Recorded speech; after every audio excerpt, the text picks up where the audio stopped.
Benvinguts i benvingudes a un nou vlog. Com veieu, estem a l'entrada del Parque d'Atracciones de Madrid i hem vingut per seguir amb aquesta sèrie de vídeos on visitem tots els parcs d'Espanya. Avui pujarem a totes les atraccions del parc i us explicaré l'experiència.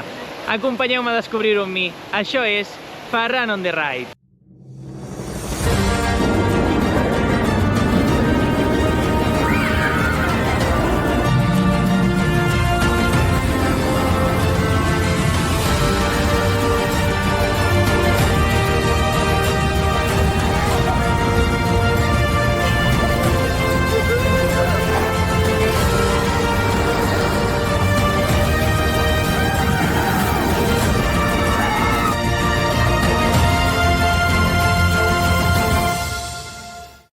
Doncs ja som a dintre i volia començar el vídeo agraint a Parque d'Atracciones de Madrid que ens hagi convidat, que ens hagi facilitat les entrades per venir a fer aquest vlog. En el dia d'ahir vam estar també aquí al parc on ens van explicar les diferents novetats que tenien per aquest 2026 i vam tenir certes experiències. Si no heu vist el vlog, ja està penjat. I avui ens centrarem molt més en el que són totes les atraccions. I és d'hora, ja sabeu com m'agrada organitzar els vlogs, intentarem fer la volta al parc d'una manera creixent a nivell d'adrenalina, així que el primer que farem serà una atracció que ràpidament s'omple de cua i la tenim just aquí a l'entrada i m'agrada molt, una atracció de passeig que és la jungla, així que anem cap allà.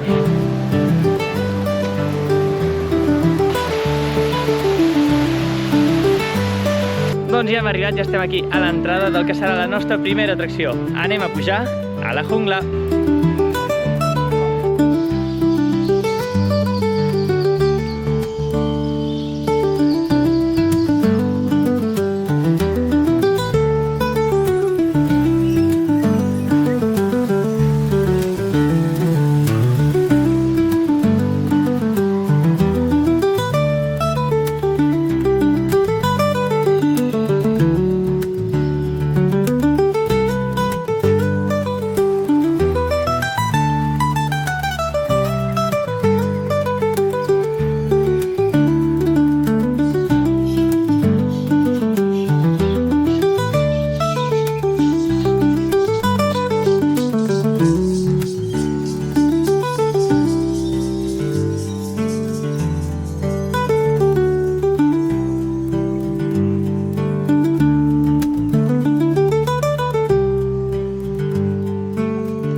Primera atracció del dia feta, ja hem fet aquesta atracció de passeig, la jungla, que des de la primera vegada que la vaig fer em va sorprendre moltíssim, perquè Parque de Atracciones és un parc d'atraccions, com el seu nom indica, no és un parc temàtic, i és una atracció amb moltíssima immersió, té diferents escenes que, òbviament, són molt antigues. El parc fa 2 dies va celebrar 57 anys i es nota que l'atracció ja té certa edat, però és molt bonica, molt tranquil·la, dura aproximadament uns 6 minuts i està molt bé. I amb això comencem el nostre dia. Hem pujat per la Rambla, al costat de la font, que tenim just a l'entrada, perquè intentaré anar-vos ubicant una miqueta en el parc, i ara estem a la part més alta on trobem el nostre següent objectiu, un Star Flyer que es diu Star Flyer.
Segona atracció del dia feta, ja hem pujat a l'Star Flyer. Són unes atraccions que m'encanten, fan bastant de respecte, sobretot si et fan por les altures. Quan puges a dalt de tot, i avui que fa ventet, a dalt feia vent, aquí s'està superbé, doncs fa certa impressió. Les vistes són espectaculars, podíem veure des del recorregut de la jungla, veiem, que ara us ensenyaré aquí, a la casa on transcorre el passatge del terror de The Walking Dead, i tot el parc amb aquesta font principal és espectacular, les vistes són brutals. Així que aquesta és l'atracció que ens queda a dalt de tot, al centre del parc, i ara nosaltres el que farem serà baixar per l'altre cantó, però abans us vull ensenyar una cosa. I és que aquí trobem el passatge del terror d'aquí, Parque de Atracciones de Madrid, que just ahir vam poder fer la seva nova versió, una de les novetats, on hi ha com una escena nova, interpretada. Si ho voleu veure, ens ho van deixar gravar des de dins, no us vaig gravar el que és el recorregut, sinó que trobareu fragments de la nostra reacció. A mi és una que em fa moltíssima por i va ser bastant divertit. Així que si ho voleu veure, quan acabeu de veure aquest vlog, podeu anar al de les novetats i veure com entrem a dintre d'aquest edifici i vivim l'experiència de The Walking Dead. Doncs ja hem fet la volta a aquesta plaça que trobem a la part superior amb l'Star Flyer al mig, i just abans de començar a baixar trobem una altra atracció de recorregut que farem. Com veieu, estem començant el dia molt tranquil·lament, però ben aviat comencem ja amb les muntanyes russes. I és que just aquí, abans de baixar, trobem Zeppelin. Aquí darrere deixem l'estació de Zeppelin, que estan acabant de fer les comprovacions inicials de bon matí i encara no està operativa. Tornarem a fer-la més tard perquè la volem fer sí o sí. I fixeu-vos, aquí a mà dreta trobem aquesta rambla que puja. Nosaltres ara tornarem fins a la porta inicial, fet la volta a aquesta rambla central, i començarem a fer una volta circular per tot el parc. Aquí deixem a darrere l'entrada al parc, i només entrar a mà dreta trobem una de les atraccions d'aigua, els ràpids. Avui no hi pujarem perquè hem de tornar cap a Barcelona i hem d'agafar el cotxe i no ens volem quedar xops. Us ho vaig gravar ahir, us deixo un on-ride i després us explico què tal.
Doncs els ràpids que trobem aquí a Parque de Atracciones de Madrid són ràpids molt plans, no trobem desnivells realment, pràcticament, el just i necessari perquè la gòndola vagi fent el recorregut, però el que sí que us puc garantir és que mullen, i mullen molt. Tenim en certs punts del recorregut, primer de tot una cascada, que no para, passes per sota la cascada, passes suficientment ràpid com per no quedar xop, però sí que sortireu bastant mullats. A continuació trobem una zona amb un xorro, amb un sortidor d'aigua. Això només toca a una part de la gòndola, però si us toca, aquí sí que quedareu empapats. I finalment passem per tot un sector amb uns xorritos d'aigua molt més finets, que aquests també acaben tocant a tothom, ja que és com tot un passadís. Són uns ràpids molt divertits, en un dia de calor, no dubteu en provar-los. Sortint dels ràpids, a mà dreta trobem el Mercado de San Isidro, un dels punts de restauració principals del parc, on ahir ens van ensenyar el seu nou menú, que així ràpidament seria un cachopo, una nova hamburguesa i unes patates amb torrezno. La veritat és que ens va encantar.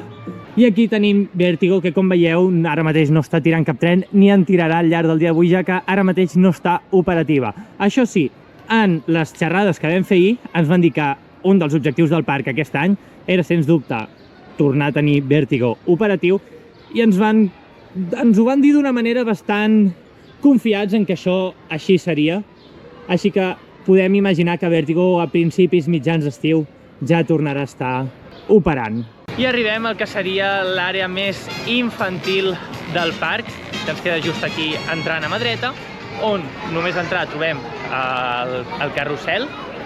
Tenim a mà dreta Los Fiordos, que ara mateix està tancat, però ens hi acostem i us ho ensenyo. Això són Los Fiordos, el Big Splash d'aquí Parque de Atracciones de Madrid, que, com us dic, ara mateix està tancat. Desconec si realment ha tingut algun problema o realment ara que comenci la temporada d'estiu ja començarà a estar operativa també. I arribem al que serà la nostra primera muntanya russa del dia d'avui. Estem en aquesta àrea més infantil on trobem 3 de les 6 muntanyes russes que estan operant ara mateix. Hem deixat Vértigo, que no està operant. En total el parc té 7 muntanyes russes. Vértigo no està operant. Però en aquesta àrea infantil trobem 3. I arribem a la primera d'elles i està just a dins d'aquest castell que dona la benvinguda. Entrant al castell, a mà dreta trobaríem l'entrada a Fiordos, que és el Big Splash que us acabo d'ensenyar. I si passem per aquesta porta, arribem a TNT, el tren de la mina.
deixem aquest tren de la mina TNT de Parque de Atracciones de Madrid, un tren de la mina de Slower de l'any 2012, que per ser un tren de la mina és molt curt, només tens un lift i a partir d'aquí fa tot el recorregut. Com a curiositat, quan arribes al de tot del lift, pràcticament el tren es para i aleshores ja comences a fer tot el recorregut, un recorregut molt compacte, amb unes petites zones indoor, suposo que podríem considerar indoor, molt xules, va extremadament suau.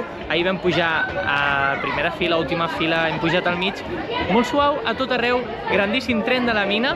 Deixem primera muntanya russa, primera coaster del dia fet i just on sortim del tren de la mina, si girem trobem una de les dues atraccions més familiars del parc. Trobem Patrulla Canina, el nostre següent objectiu. Anem a pujar a Patrulla Canina.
Aquí, a Patrulla Canina.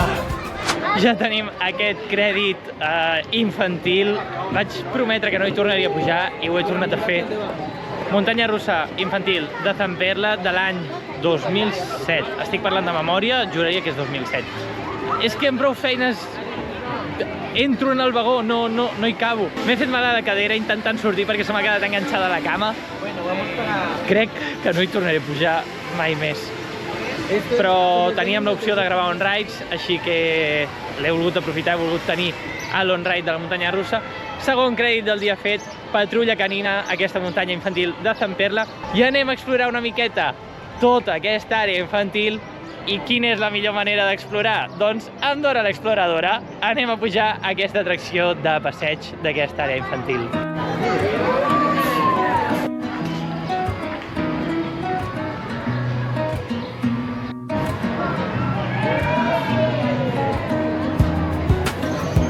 Ja hem pujat a Dora l'exploradora, em pensava que faria un recorregut més llarg, que és super compacte.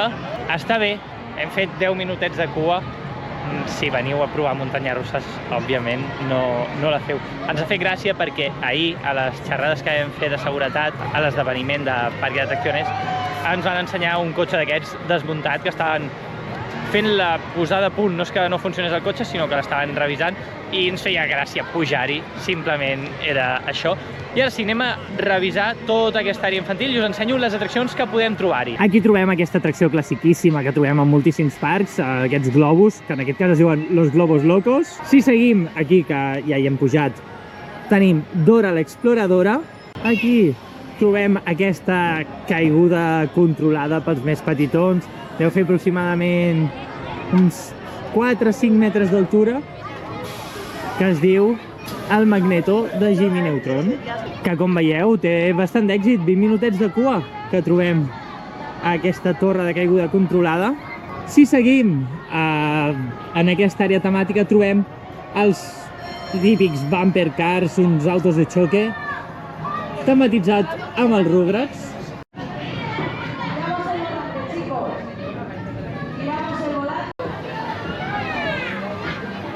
I al costat d'aquests bumper cars tematitzat en els Rugrats trobem la tercera muntanya russa que farem en el dia d'avui.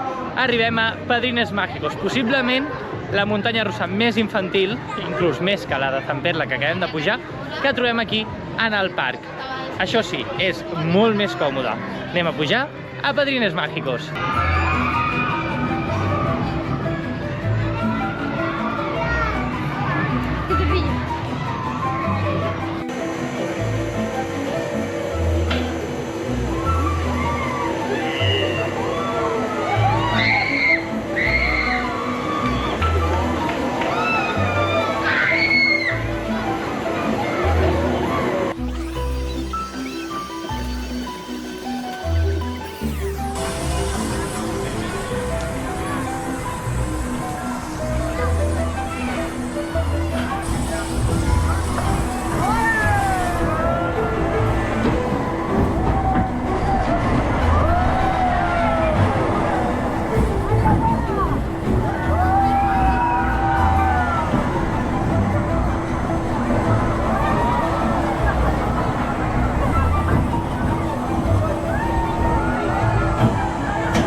Sortiràs a tots els vídeos aquests, eh? Vale, però els penjaràs? Home, i tant. Vale.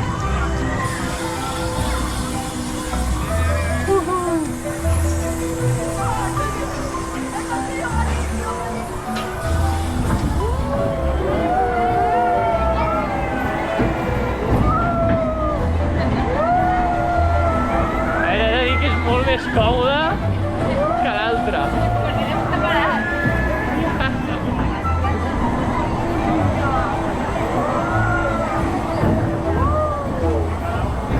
Sortim d'aquests Padrines Voladores, es diu la muntanya russa.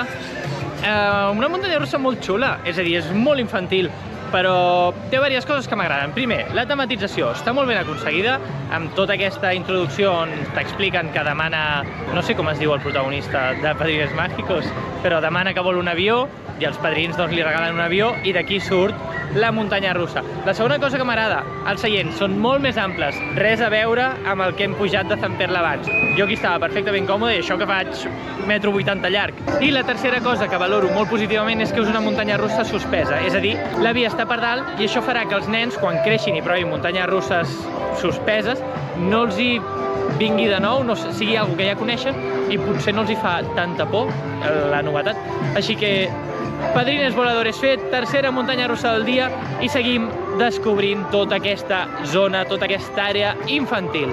En aquesta àrea infantil també trobem Cazamedusas Patricio, aquestes tasses, o no sé com qualificar-ho, que, si us hi fixeu, en el terra té com uns forats, com dos cercles, i les tasses van fent com un dibuix infinit. És una que només havia vist a Disney i li dona un punt extra. Així que aquestes Cazamedusas Patricio, aquesta atracció tematitzada amb Bob Esponja, també la trobem en aquesta àrea infantil. També hi trobem que, de fet, està bastant abandonat i està parat i ja porta així uns quants anys, no sé el motiu. És aquest típic circuit o recorregut on els nens allà al final, no sé si es veu, hi ha com petits cotxes, normalment van a pedals i poden circular doncs, per aquesta ciutat, en aquest cas tematitzat amb les tortugues ninja. I ja estem a punt d'acabar tota aquesta àrea. Trobem el bar, el restaurant, la zona de restauració de Nickelodeon.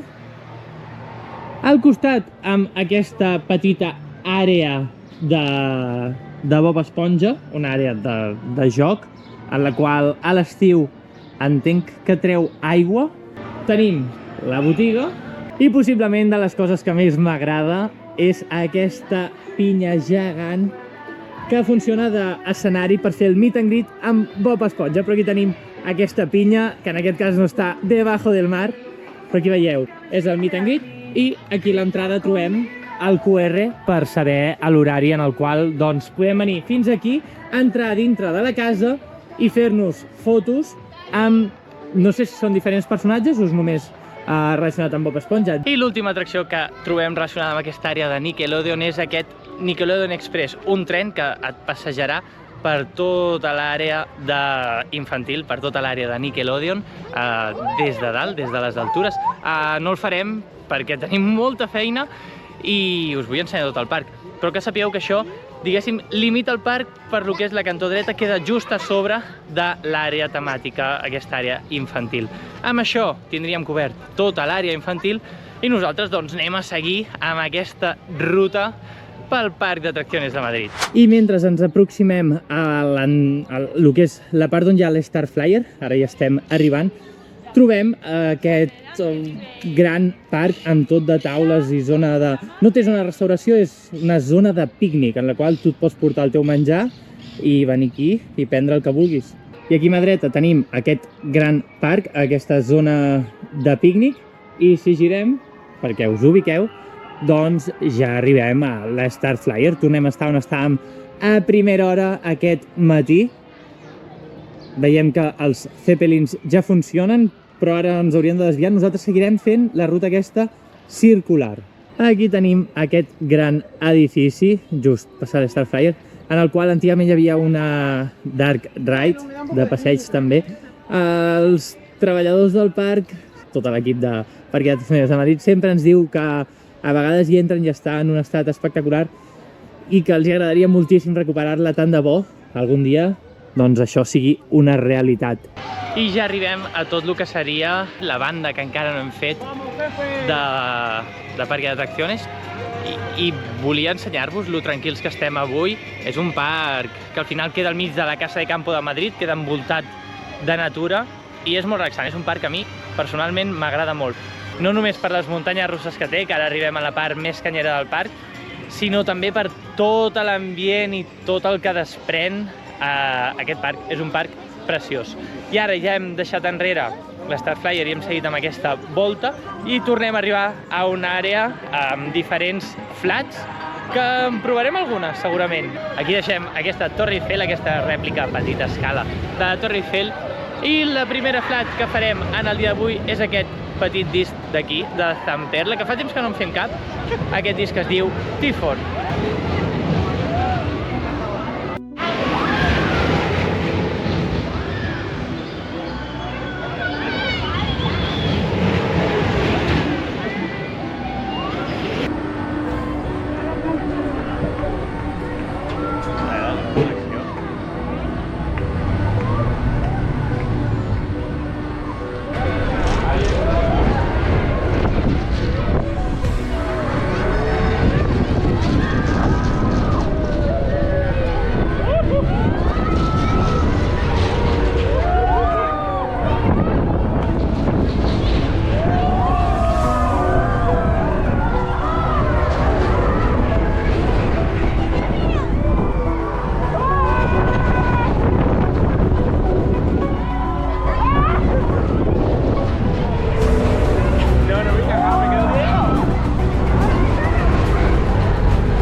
I sortim de Typhoon, aquest disc de Zamperla, que està bé, amb sensacions.